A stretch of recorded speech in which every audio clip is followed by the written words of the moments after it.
car door and stared at the mailbox. A plain brown envelope peeked out, addressed to me. My heart raced. This was my parents' house, the one I'd kept afloat for years. The driveway still bore my tire marks from last weekend when I fixed the leaking gutter. I approached the envelope, ripping it open and pulling out the letter inside. It was a copy of their will. Every penny, every deed, every memory tucked into that old house went to my brother Leo. Me? I was invisible. I'd been their rock, paying the mortgage, stocking their fridge, repairing squeaky doors. My sister never lifted a finger. And here it was, proof they'd planned to reward her for lazily coasting through life while I crawled through dirt for them.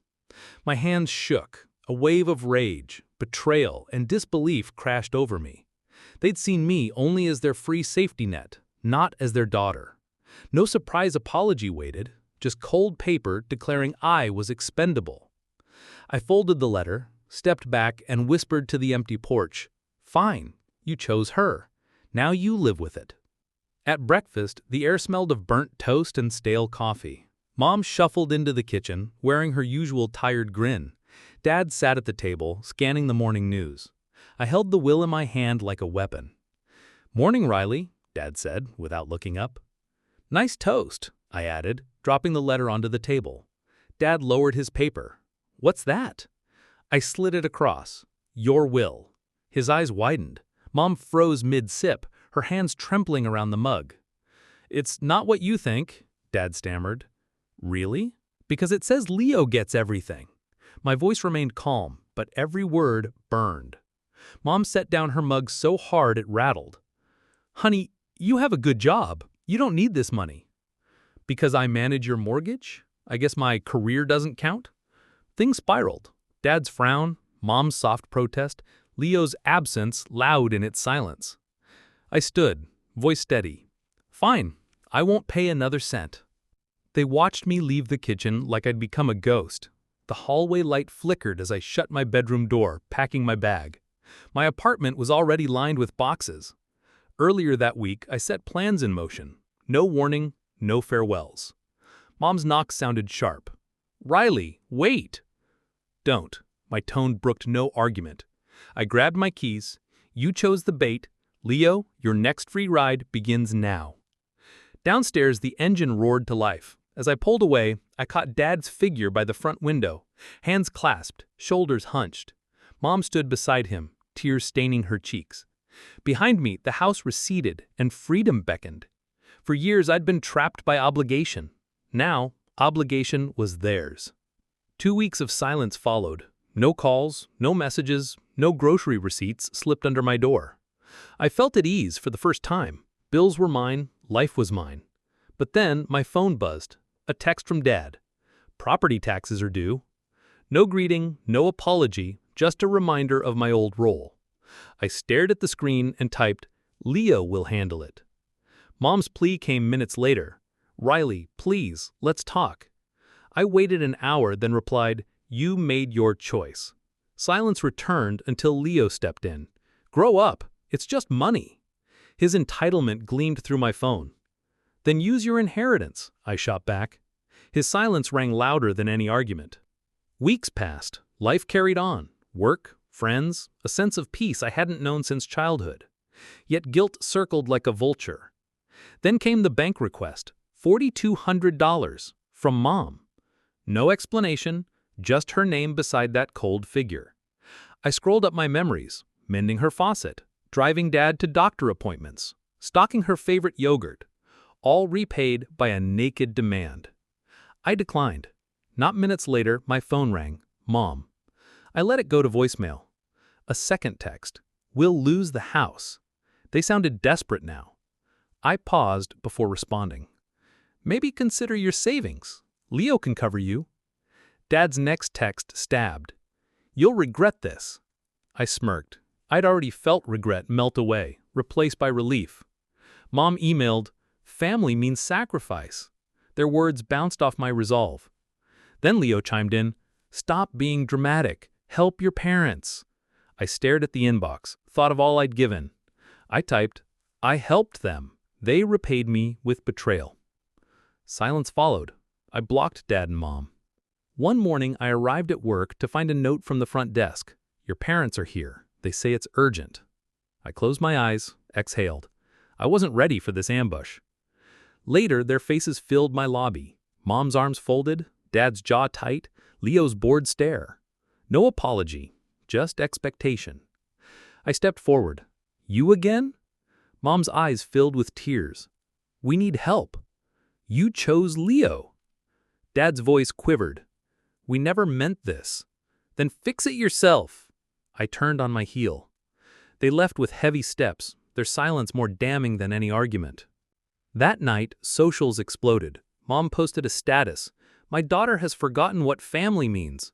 Friends chimed in condolences for her kindness. Dad's post read, a child's love must be unconditional.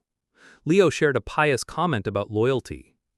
I scrolled through the feeds, fury rising. They painted me as villain, heartless. I closed the apps and willed myself calm. Tomorrow, I'd speak. I drafted a post on my private page, a truth-teller's confession. I wrote of years spent supporting them, of heartbreak at their will's betrayal, of liberation in standing up for myself. I pressed share and felt a lightness settle. Comments flooded in. Your courage inspires me. I'm sorry you endured that. Even distant relatives reached out. Hope and pain mingled. The next comment, from Dad, shame on you. I held my breath, then blocked him again. At work, my phone buzzed with a meeting request, Mom's name. I ignored it. Instead, I focused on my projects and the satisfaction of autonomy. By evening, a package arrived, a framed photo of our family at the lake, hand-scrawled note, we miss you. I placed it on my desk for a moment, memories warming me, then I left it unopened. Weekends lost guilt. I traveled, laughed with friends, paid my own rent. The weight lifted. One afternoon, I volunteered at the local shelter, helping elderly neighbors file paperwork, proof that compassion didn't need manipulation. I thought of my parents and wondered if they'd learned anything. Sadness tipped my peace, but I shook it off. Then Leo showed up at my door, unexpectedly alone. His face was pale. Hey, Riley, he began, avoiding my eyes. Leo. I stepped aside. Come in. He hesitated before entering. I'm sorry, he said quietly. I never asked for this. They twisted my head. I don't want their money. My chest tightened. Betrayal had come full circle. I know, I replied. But it's your choice now. He bowed his head. Can I stay a while? I studied him. Make it short. He stayed a few days, working odd jobs to prove himself. Slowly, I saw glimpses of responsibility. When the rent came due, he scraped together cash and handed it over without a word. That evening, we sat on my balcony, watching the city lights. Leo spoke. I'm grateful you let me try. I nodded. Just don't let them decide your worth. Silence fell, a healing hush. Mom emailed, please forgive us. For the first time, words felt sincere. Dad's signature followed. We were wrong. I finger hovered over reply. Memories of tears and anger surged. I drafted a short response. I forgive you, but I can't return. Then I deleted it. The world kept spinning. New projects, new friends, new purpose. My heart found peace in boundaries. One morning, Leo texted me, I found a job. Thank you. I smiled, proud of you. Summer arrived. I hosted a small barbecue for friends. Laughter echoed through my backyard. I thought of my parents, alone in that big house now fully theirs. No regrets. I attended a cousin's wedding. My parents were there, watching from a distance. They made eye contact. I offered a brief nod. Mom waved, then looked away. Dad's lips quivered. I lifted my glass in a silent toast and moved on. Autumn leaves fell as I walked home from work. The chill reminded me how far I'd come. I paused at the park bench where I once helped Mom arrange her groceries. I sat and let the wind clear my mind. Leo called me from across town. They're downsizing. Mortgage is too much now. I listened. Empathy rose. I offered, I'll help you research refinancing. He sighed of relief. Thanks. I spent an evening teaching Leo about budgets, savings, and respect. He listened, nodding. I owe you, he said quietly. Just keep building your life. I answered. December brought holidays. I bought gifts for neighbors, volunteered at the shelter, and gave myself permission to celebrate. No guilt card tagged my name. Late one night, Dad sent an email. "Can we talk?" I ignored it. He had his chance. I woke to find a text from Leo. "I bought them groceries. Could you help me drop them off?" My heart flickered. I paused, then texted back, "I'll drive you tonight." We arrived at the house. Mom opened the door, tears in her eyes. Dad stood behind her, shoulders stiff. "Thank you," Leo said, handing her bags. Mom looked at me. "I'm sorry, Riley." I nodded faintly. "I hope this is a start." Later, Leo and I sat in my car. The night was calm. "You made this possible," he said softly. I turned the key in the ignition. I did it for both of us. Boundaries don't break families, they rebuild them. As we drove away, the house faded into darkness, and ahead lay a path we chose together, new, honest, and free.